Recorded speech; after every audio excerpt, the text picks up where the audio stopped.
So, thank you for waiting on some of us Portland crews. Yeah.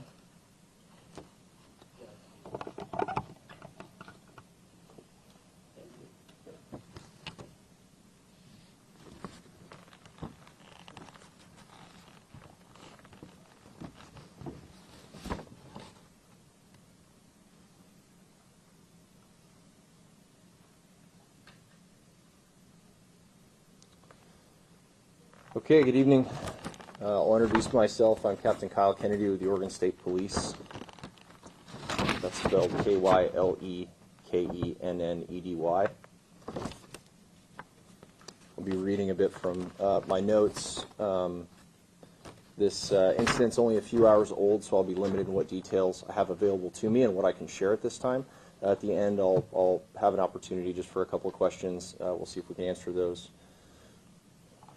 But I want to start this evening by sending our heartfelt support to the community in West Richland, Washington, who's experienced a senseless tragedy in the last 24 hours. My prayer is that their community will continue to come together to provide support and strength during this grievous time. The difficulty they're experiencing is unimaginable and has a significant impact on the folks up north. The conclusion of this search has been the culmination of hours of hard work and dedication of law enforcement partners, both in Oregon, Washington, as well as federal contributors. Since the start, our goal has been simple, and that is to bring Roman Santos home safely. He's the one-year-old infant who was kidnapped, and we've done that. Roman is safe in the care of Oregon officials. He is doing well and being cared for. We're very, very thankful for that outcome. In regards to the circumstances surrounding this, last evening, the Oregon State Police issued an Amber Alert around 11:35 p.m. We received that request around 10:30 from the Washington State Patrol, and then we worked to confirm that information and get it out as quickly as possible. That took about an hour. And that information, that Amber Alert, went out to every Oregonian and all of our law enforcement partners in Oregon. The Amber Alert was issued in response to the murder of 2 women in West Richland, Washington, and the kidnapping of 1-year-old Roman Santos. The suspect in these murders and kidnapping is a man identified as Elias Huizar. He was reportedly driving a 2009 Toyota Corolla with Washington plates, and as of the early morning hours had been believed to have entered into Oregon. Throughout the greater part of the day, law enforcement partners in the metro area, including the Oregon State Police, federal partners, and many Oregon municipalities have been working together in an effort to locate him. At approximately 2:40 today, an Oregon State trooper was parked along Interstate 5, checking for the vehicle to come southbound. And near milepost 221, so that's just south of Highway 34, encountered the suspect vehicle, pulled out behind it with another trooper, initiated a traffic stop, and the vehicle fled. Those 2 troopers initiated and engaged in a pursuit with a suspect vehicle at high speed southbound on the interstate. Near milepost 209, which is near the Diamond Hill Road exit, there was a minor collision, and the suspect vehicle lost control.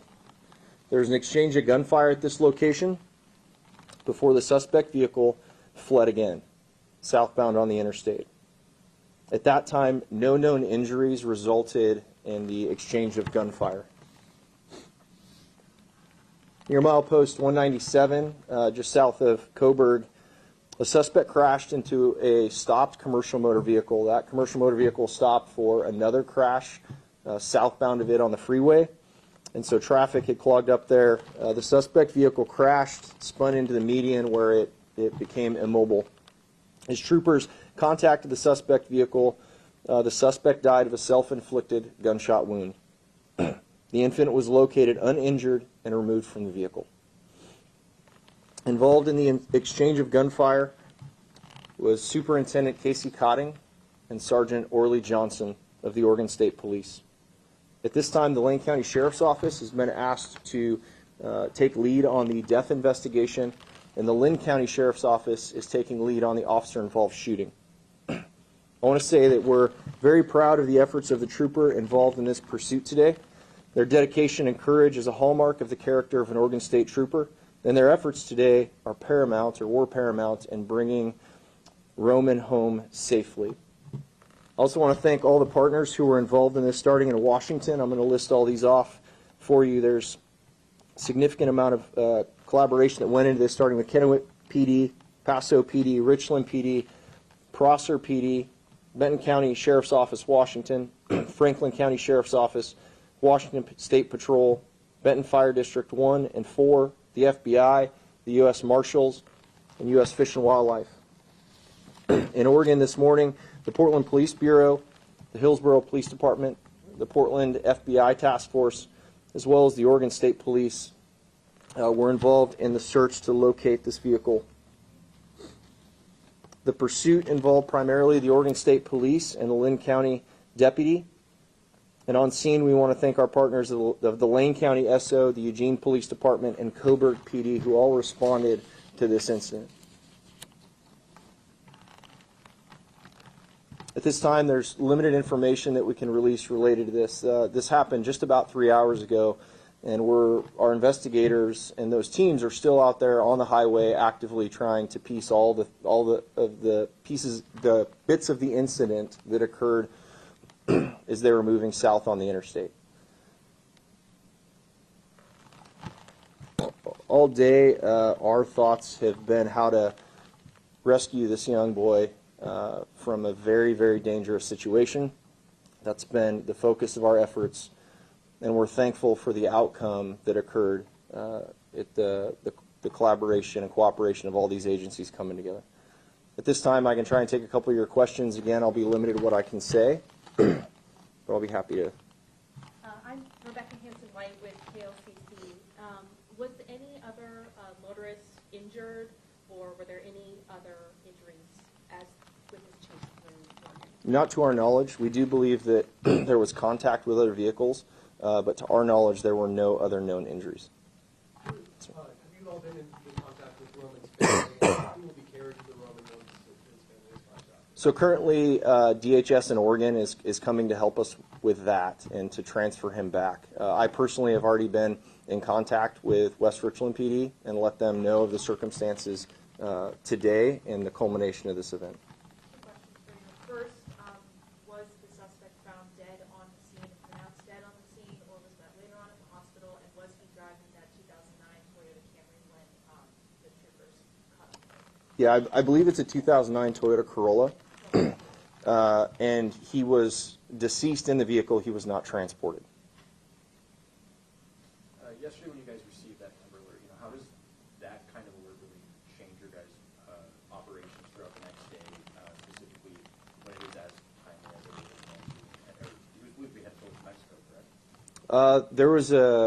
There was information that may have led him to Mexico. However, I'd say that was unverified. In terms of an Amber Alerts are incredibly serious. They can be incredibly dangerous. Today was a worst-case scenario for us, and having a murder suspect in the same vehicle is an innocent juvenile. That brings everything up another level for us in terms of the work and the collaboration that's going to go into this. It's a zero-sum game for us, and we all understand that when we go out there and look for this vehicle. So we're thankful the way it turned out. And bringing him home safely. How does it feel bringing the kid home safely today? Well, I'm incredibly proud of just the work. I mean, when law enforcement partners learned of this and the Amber Alert goes out, everyone came together in Washington and Oregon, our federal partners. So I'm standing here as part of the Oregon State Police. We're at the end of this, but we all have to understand there's a long line of work and effort that goes into this. There's a number of partners who contributed to this that just frankly aren't going to be named at the end of the day. In terms of the performance of the troopers who are on scene, the superintendent and the sergeant, super proud of their work. I mean, this is literally courage under fire. And so we can't be thankful enough that these are the men and women who are putting on the uniform to go out and create resolutions like this that are potentially the best outcome we could have had. How long did the high-speed chase It was about 25 miles of the highway, so I can't give you a specific duration. Speeds make that a little different, but approximately 20 minutes. I can take one more. Was the child in a seat or restrained in a seatbelt or anything? I don't have an answer to that one, sir. Yeah. You know, a lot of troopers have families. How does emotions like that play into a situation like this? Yeah, well, I'll just say the troopers who are involved in this are still processing this. Even for me to go down and get to see my coworkers and people I'm very proud of and just pass them in the hallway real quick and just have the, hey, are you good? And yeah, and then you go to work. So the processing of these events is significant. However, I'm thankful for the investment that the state police is putting into the welfare and resiliency of our troopers, and they're currently there providing resources for them now. So all this is coming together is the way we would like it to, and our hope is that we can continue to support them. So. How are officers or troopers trained to use deadly force from the possibility of impinges in the car where in the direction of where the gunfire could be going? Yeah, that's just knowing your backdrop and where things are, and that's very difficult to train in a moving scenario like this. So we're very thankful for the way this incident turned out. I appreciate you all coming down, especially our Portland media partners. I appreciate you following up with this, and that concludes this for the evening. Thank you.